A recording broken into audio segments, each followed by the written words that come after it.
남자는 여자가 될 수 없어 여자의 마음을 확실히 이해할 수 없고, 여자는 남자가 될 수 없어 남자의 마음을 확실히 이해할 수 없죠. 하지만 남자와 여자 모두가 되어본 사람이 있다면 어떨까요? 자, 이어폰 꽂고 재밌게 들으세요.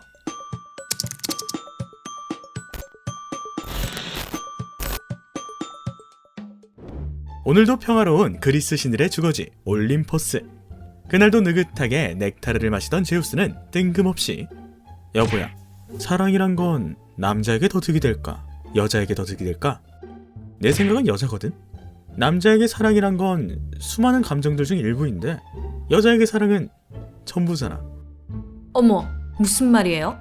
사랑하는 사람을 위해 여자가 더 헌신하는 건 맞지만 전부는 아니라고요.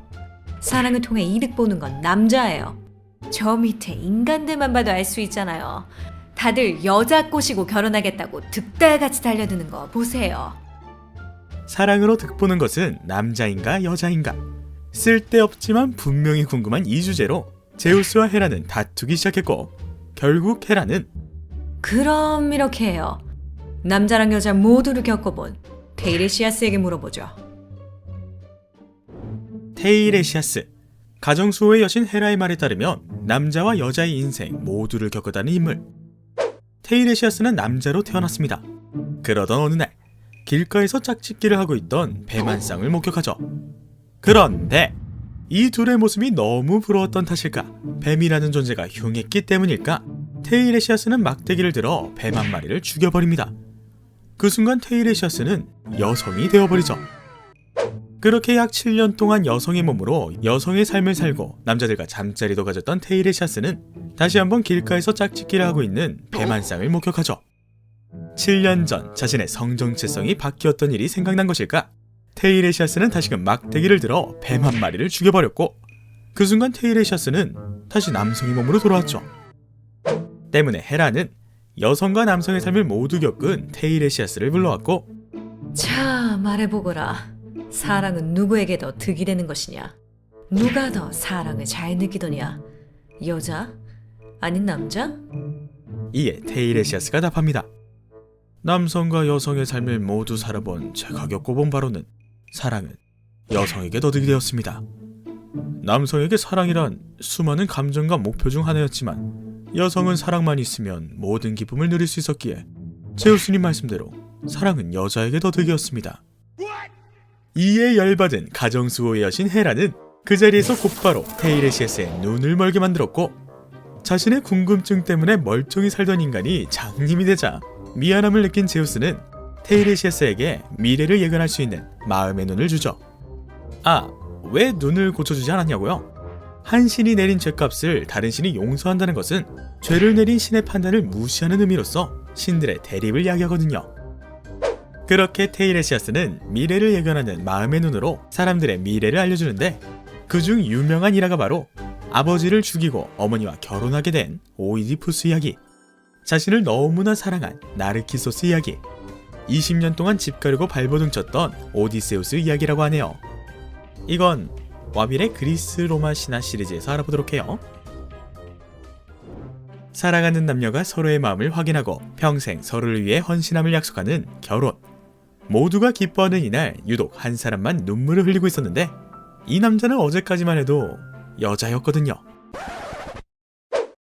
크레타섬 파이스토스라는 지역에 리크도스라는 남성이 살고 있었습니다. 그에겐 너무나 사랑스러운 만삭의 부인 텔레투사가 있었는데, 하루는 남편인 리크도스가 이렇게 말하죠. 여보, 지금 내게 두 가지 소원이 있어. 첫 번째는 우리 여보가 고통 없이 순산하는 것이고, 두 번째는 태어날 아이가 아들이었으면 좋겠다는 거야. 우리가 너무 가난하니까 딸이 태어난다면 그 아이는 건강하게 자라지 못할 거야. 딸이 태어난다면 나를 용서해줬으면 해. 부인은 만삭의 몸으로 울며불며 남편을 만류했지만 남편은 눈물을 흘리며 그 자리를 떠났죠. 그날 밤, 눈물로 잠을 청한 텔레투사는 꿈을 꿉니다. 이집트의 어머니 여신인 이시스와 남편 오시리스, 죽은 자의 수호신 아누비스 등이 졸졸졸 자신에게 다가오던 것이었죠. 이시스는 텔레투사에게 나와 신세가 비슷한 텔레투사야. 너무 슬퍼하지 말고 남편도 미워하지 말거라. 네가 무슨 아이를 낳든 내가 너의 아이를 지켜주겠노라. 라고 말하더니 서서히 사라졌죠. 그렇게 얼마나 지났을까? 텔레투사는 출산을 합니다. 그런데 그 아이는 남편이 그렇게나 걱정했던 딸이었죠. 혹시나 남편이 아이에게 해코지를 할까 걱정한 텔레투사는 남편에게 아들을 출산했다 거짓말을 했고, 이에 남편 리크도스는 너무 다행이라며 너무 잘됐다며 아이에게 이피스라는 이름을 지어줍니다. 그렇게 이피스는 여자로 태어났지만 살기 위해 남성처럼 지내야 했습니다. 남성처럼 행동했고 남성처럼 말했으며 여자와 결혼하게 됐죠.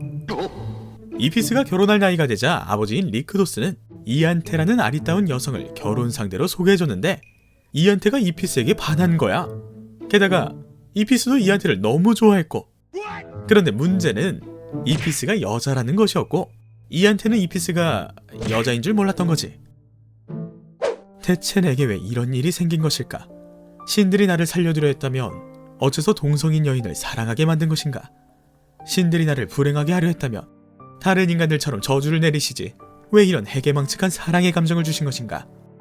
이 섬에서 파시파이라는 왕비가 황소를 사랑한 일이 있었다지만 그래도 왕비는 여자고 황소는 수컷이지 않은가? 다이달로스라는 장인이 암소 조형물을 만들어 왕비가 황소와 사랑을 나눌 수 있었다고 하지만 다이달로스가 내게 고투를 만들어줄 수 없지 않은가? 이피스는 이안테를 진심으로 사랑했습니다. 겉모습만 남자지 본래는 여성이었기에 자신의 운명을 저주하듯 통곡하기 시작했죠. 그때 이런 이피스의 고민을 눈치챈 엄마 텔레투사는 울고 있는 이피스를 끌고 어딘가로 향합니다. 그들이 향한 곳은 이집트의 어머니 신이자 그 옛날 텔레투사의 꿈속에 찾아와 약속했던 이시스의 신전. 텔레투사는 무릎을 꿇으며 이시스 여신님, 그 옛날 여신님께서 제게 찾아왔던 것과 그날의 약속을 기억합니다. 제 목소리가 들리신다면 부디 저희를 가엾게 여기시고 도와주소서. 그 순간 신전이 흔들리며 굉음이 들리기 시작하더니 이윽고 이피스의 피부색이 짙어지고 이피스의 근육이 부풀기 시작하며 여자였던 이피스의 몸이 남자로 변합니다. 그렇게 결국 남자가 된 이피스는 수많은 사람들의 축하를 받으며 아름다운 여성 이안테와 결혼하게 되었고, 훗날 텔레투사와 이피스는 이시스 신전에 제물을 바치며 다음과 같은 글을 남겼다고 하네요. 처녀로서 약속드렸던 이피스의 제물을 청년이 된 이피스가 드리나이다. 그냥 재미로 무심코 지나간 사건을 되돌아본 시간, 와빌의 그제무지.